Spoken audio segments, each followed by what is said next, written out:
This is the High School Crossfire. Welcome back. Shanice Pretty, fourth speaker, negative. Good afternoon to you all. To begin with, I would like to ask team proposition. 1. Is it true that all sectors in the country depend on energy? No.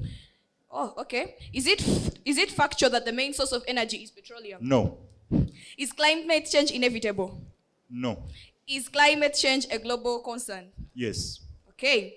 Is climate change inevitable? Again. No. Have countries like Dubai put in place measures to protect the environment even though they depend on petroleum? Yes. Has the UAE adopted to climate change? Yes. Are you doing away with the petroleum industry in the long run? Yes. Does petroleum have negative effects on the environment? Yes. Do those effects include destruction of the ozone layer? Yes. Does this lead to climate change? Yes. Is that the problem in the status quo? No. Is that the problem that you gave on the side of the on your side of the house? Sorry, yes? Okay, thank you. Did your second speaker say that your house is the UN? Yes, he did. Does this resolution, I repeat, does this resolution restrict the affirmative to use their house as the government? No, it doesn't. It just Okay, calls thank for... you. Is the petroleum industry generating income for governments? Okay, Yes, it does. I move on. Do you advocate for economic development on your side of the house? Yes, we do. Do you have economic development after removing the source of income? Yes, we do. Thank We you. Do we say that we are against renewable energy resources as team negative? Yes, you are. Okay, thank you. As I proceed, right? So to begin with, 1, the problems that we find with team proposition, we say that we all know that in this room that we have team burdens in this debate, right? The burden of refutal is to team negative, and the burden of proof is to team proposition. But what do we have with team proposition? To begin with, they contradict the same resolution they are supposed to affirm. The resolution states the government should, and then they give us the UN, and we ask them, is the UN a government? They be like, no. And then we ask them if the resolution restrict them to use the government as their house, and they say that no. So we realize that in a situation where we have team of affirmative contradict the same resolution that's supposed to be affirming, they cannot win this debate. Secondly, we ask them the problem in the resolution. We ask them, is it climate change? They be like, no. So then we wonder, if we are doing away with petroleum, which they agree is bringing problems like climate change, and then you're going in for renewable resources, which they agree that bring about good for environment. So if the problem in the resolution is not climate change, we still don't get why team proposition is in this room to begin with. Thirdly, we argue with their time frame, right? So their first affirmer comes and doesn't give us a time frame at all. When we raise it, their second affirmer brings it up. But we realize that in this debate, speaker roles are not inherent, right? And the time frame they also give us is unreasonable, 10 to 20 years. They agree that climate change is a concern that needs urgency. So in 10 to 20 years, what will have happened of us? Can we manage the problems? Thirdly, then we come and tell them that our stand, we are not disagreeing with renewable energy resources. No, we are disagreeing on the use of petroleum. We ask them that, is it true that all sectors in the country depend on energy? They be like, no. But wait, hospitals are run by electricity. Hospitals are run on generators. Schools, everything, transport. So if they say that this is not the government's and sectors not depend on energy, we start wondering, what are we actually debating to begin with? Because, well, this is what we are debating. So we ask them that, have countries like Dubai put in place measures to protect the environment even though they use oil? They be like, yes. But then we are coming and telling them that this is a case study of what we are using in our resolution, right? We are saying that our resolution, our policy is mitigation and adaptation. But what do we get from their side of the house? They disagree and then say that, you see, this cannot apply. On what grounds? We still don't know. Then we ask them that, does petroleum damage the environment, and is it the problem in the status quo? They refuse. But then their first speaker says that our problem is to generate income. When we trash that problem, their second speaker comes and says, now it is pollution. When we also tell them that, you see, that can also still be solved, their third speaker now agrees to climate change. So a team that is affirming and is still contradicting with the resolution they're supposed to affirm cannot win this debate. I rest my case. My first question to you, the fourth speaker of the negative side. Study of the past paves way for the future. Is that right? Pardon? Study of the past paves way for the future. Is Exactly. that right? And this future is supposed to be a better one. Is that right? Exactly. Oh, thank you very much. My third question to you, is petroleum products renewable? No. Yes or no? No. Oh, thank you very much. My other question is, are they sustainable? Yes. Oh, thank you very much. Then, my question to you, do you know what an effective carbon rate is? Pardon? Do you know what an effective carbon rate is? Yes. Oh, thank you very much. So you know its importance to this debate? Yes. Oh, thank you very much. do you agree that the importance of this debate is to source funding for renewable energy? Yes No. or no? Oh, thank you very much. You can take your seat. I'm done with you. Change is something inevitable. It's only our ignorance to pursue this that delays it. Now, this debate has failed. The debaters here, the negators here, fail to understand the fact that the purpose of this debate is to source funding for renewable energy, not climate change. If you wanted climate change as a debate or a motion, I believe you, our dear judges, you would have set a motion that is going in line with what? With climate change. We are not disagreeing that, yes, there's some part of climate change within this motion, yes, but the main fact of our debate is to source funding for what? For renewable energy. Yes, climate change would be, how should we call it, a bonus? It's a bonus, yes. It's not the main fact why we're arguing here. Our main fact for our argument here is source funding for renewable energy. Climate change just comes as an added benefit. Now, so I asked the debater whether he knew the definition of ineffective carbon rates. He said she knew. And then she also told me that she knew the importance of ineffective carbon rates. The importance of ineffective carbon rates is that whenever you increase an effective carbon rate within a country, you are diverting people from petroleum products towards the renewable energy side. That is the purpose of our debate, isn't it? To divert people from the petroleum products to renewable energy. These people are saying to us that they want to change. They're working towards climate change, improving climate change, and yet they are sourcing with petroleum products. What is that? Are you contradicting, or you're just playing around with us? We are grown-ups here. Please, how can you tell me you're fighting climate change, and yet you're telling us you're fighting climate change, and then you're siding with petroleum products? This is statistical information from the OECD tax base. The highest carbon footprint of all energy types per kilowatt petroleum products produce 970 grams of carbon dioxide on a life cycle basis, directly contributing to climate change. And here they are telling us that they are siding with petroleum products. What is that? Are we kids? Please, we are acting like grown-ups. We also have common sense. You don't come here to us with a lie telling us it's like a wolf. Sorry, these people are acting like wolves in sheep's skin. They pretend to be our friends, and then they're like, you get. The purpose of our debate, so the purpose that we are here today is to source funding. The climate change only comes as an added benefit. But then, the negator's side here is claiming that climate change is the biggest reason why we're here. No, it is not. It is to source funding for renewable energy. Remember, once we have renewable energy, they also told us here that there are no countries that are 100%, that are at 100% renewable energy. Would like to contradict that. There is no way. Greenland, those are using 100% renewable energy. That's benefiting climate change within their sector. You see, the purpose of the debate, as I told you, is finding funding for renewable energy. Once that is done as a factor, we are moving forward towards climate change. Thank you very much. In conclusion, by increasing taxes on petroleum products, channeling funds towards renewable energy research, the government can drive the necessary advancements in clean energy technologies, mitigate climate change, promote energy security, create jobs, foster economic growth. Germany as an example. Thank you very much.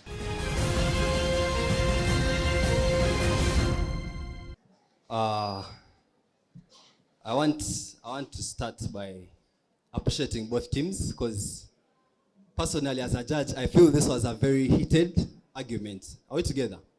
Now, for the interest of time, I'm going to address myself direct to my marking points in this debate. First and foremost, when you look at this resolution, I'll go down to how both teams actually interpreted it. Team Affirmative claims to have interpreted it in the angle of sourcing funding. Are we together? While Team Negative seems to have approached it in the angle of there has to be a reason why they are taxing particularly petroleum. Are we together? So now, when this comes back to me as a judge, the first thing I want to address myself about is both teams. I faulted you on content. Why? You people did not quote sources of information. Are we together?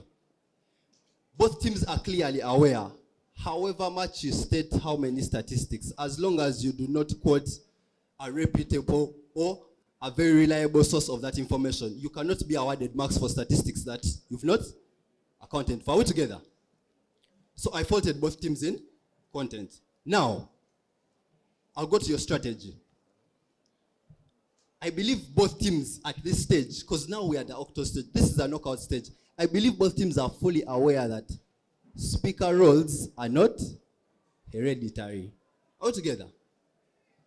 The first affirmer has a role. The first negator has a role. The second, altogether, if the first speaker does not play his role, the second speaker cannot come and play it for them. Altogether. So now, team affirmative. Your first speaker, in terms of time frame, you did not say anything. They come and question you on the time frame. And then you give us a time frame of 10 to 20 years, if I heard you right. Now, as per the problem that we are addressing in this resolution, I felt that time frame did not address the issue of the urgency. I want us to note that. The urgency. So now, Team Negative kept on raising a question to Team Affirmative of, much as you are deciding to tax the petroleum industry and these petroleum products, why are we particularly taxing the petroleum products altogether? There's a full economy of so many other sectors that would have been taxed if the question was necessarily sourcing funds. On which ground you still did not execute? Even though we had to address it in the issue of funding, Team Affirmative, I felt you did not do enough to prove to me now, after we have been able to do away with the petroleum industry, which you started by acknowledging that is actually very essential, and you accounted for the role it is playing in various economies, and then you come and tell me you're going to do away with it, and do not show us how you will alleviate the negative effects that are going to come with that taxation. Because if you're doing away with the petroleum, you have got to be able to account not only for, one, the jobs, but two, how will these economies be affected? Ladies and gentlemen, whenever a resolution is to be given to any team, irrespective of the competition that you are before, behind the resolution given, there is always an intention of a person that framed that resolution you are given. Now, what happened in today's resolution? One, Team Affirmative advocated for transition of energy, which is right. Whereas Team Negative advocated for climate change, because their question was, why amidst all other sectors in the economy do they choose the petroleum versus or being substituted by the renewable energy? So at the end of the day, the submission of Team Affirmative to the transition of energy could stand the amount of being correct. Whereas still, the argument of Team Negative of at the essence, the main intention at the end of the day is climate change could stand. Now what do the judges do? At the end of the day, we now look at which team has been able to prove its alternative beyond reasonable doubt. In which way? To the extent that at one point of time you cannot, ladies and gentlemen, it's like being before court. You are a defense lawyer. You are defending a person who has committed a crime. And then you say, yes, he committed a crime, but not on this date. The fact that at a certain point of time you concede to the commission of that crime, it means you are in agreement with the opponent. Now, what was in today's debate? In today's debate, Team Affirmative started by talking about the transition of energy, which was right. Then this Team Negative kept on asking, okay, if it is not climate change, then why? Or what is there? But at a certain point of time, you realize that now, Team Affirmative, you come and you concede to the fact that there is an element of climate change from the third speech and even to the cross-examination. That is where the trick came in. Thank you so much. I want to appreciate both teams for the level of research, but also I want to encourage you to understand the resolution and also know your speaker roles, especially when you are a farmer. What are you supposed to do? When you are negators, what are you supposed to do? I want to appreciate the fourth farmer. He did a very good job, but it was quite late. So thank you so much. Personally, as a judge, I've been merged into the articulations and stuff. Looking at all the speakers, it has been good performance from the first to the last. Now, coming to Team Affirmative, I want to acknowledge the fourth farmer. You really did a good job. That is a good job. Even the fourth negator. Most of you, when we come to cross-examination, that is what we need to see. So let me go to my strategies, because that's where everything goes off to me personally. In content, guys, trust me, in content, all of you have similar marks to my personal style. All of you manage to get the marks. But now, strategy part of it, I will tend to differ with with my judges and give my own judgment in this manner. One, I want to deem affirmative. The 10 to 20 years, really, if we are talking of urgency of something, 10 to 20 years, no. At least we could reduce those years at least to 5, even to 10 years. Even that 5 years is too much. At least 7, even to 10. But 10 to 20 years, it's questionable. 2, when the second negator came here and he tried to bring, or second affirmer, she tried to bring every kind of argument in this manner and said, listen guys, the resolution is talking about the funding issue. How are we going to fund this renewable energy? To me personally, I felt persuaded by that. And that one also, the fourth speaker came to put holes in that and was like, guys, we are talking about the funding policy. Me, I picked that as my guest on how to judge this debate. However much, I'm not saying climate change is not inevitable. You get my point? So, we talked of, the third affirmer came and talked of, okay, in 2050, what is the goal? Shall we be having a world where there are no people?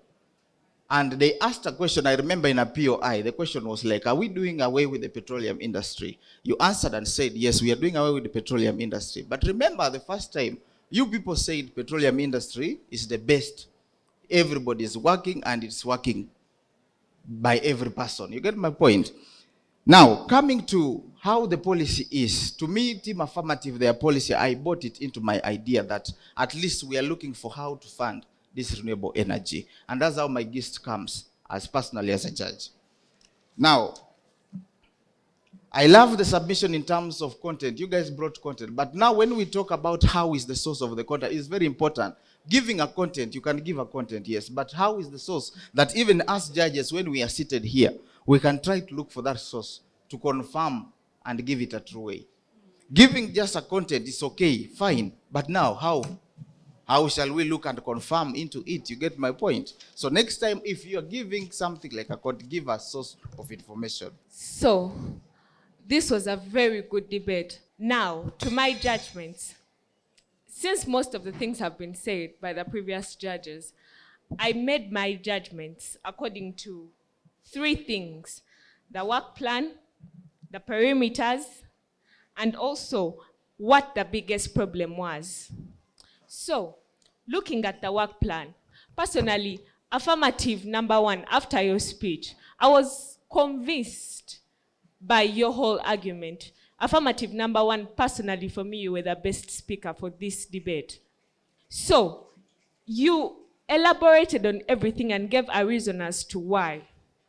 And by the end of your whole speech, I was convinced. You gave statistics and all that. Now, Team Negative came up and asked you, what is the biggest problem that we have right now? What are we curing? What is that root cause of a problem that we have that we are looking for the best solution for? So the biggest problem that we had was petroleum products. They came up and asked you as Team Negative, why are we taxing petroleum products? They came up and also asked you, they told you they had no problem with renewable energy and funding it. However, why are we really taxing what? Petroleum products. You people came up and said it yourselves, we are taxing it so that we affect its consumption, so that at the end of the day, in fact, at the start of your speech, Team Affirmative, you said, in whole, you say that you're not going to affect consumption of petroleum products. If I'm to quote you right, you gave Dubai as the biggest, as one of the countries that are consuming what? Petroleum. And you said even if you increase the prices by 12%, the people are too rich, it will not affect consumption. If I'm to quote you right. And then you also came up and said that, okay, after that, when Team Negative pointed out and asked you, why are you really taxing petroleum products if at the end of the day, it is not to do what? Why are you even funding renewable energy? At the end of the day, you're trying to solve a problem of climate change. And the fact that you did not stick to that, you came up and said, okay, we shall do what? Look at climate change. Then the other thing that made me make my my judgment was the work plan. You people had a good work plan in terms to the problem that you were solving. But they came up and told you the biggest problem right now is climate change. That is why you want to come up with renewable energy. So why are we doing away with petroleum products? Yet we can come up with carbon filters and all those things, not do away with petroleum products, keep up with them. We add economic development, and we do what? And we also stay with a good environment. So at the end of the day, you did not rebut their work plan. So that is where I made my decisions from. I gave both of you 16 for style, 28 and 28 for content, and on strategy, it's where I differed. I gave team affirmative 26, and I gave team negative 28, totaling up to 70 and 72 for team negative. And it is on a vote of 4-1 that team negative goes to the next level.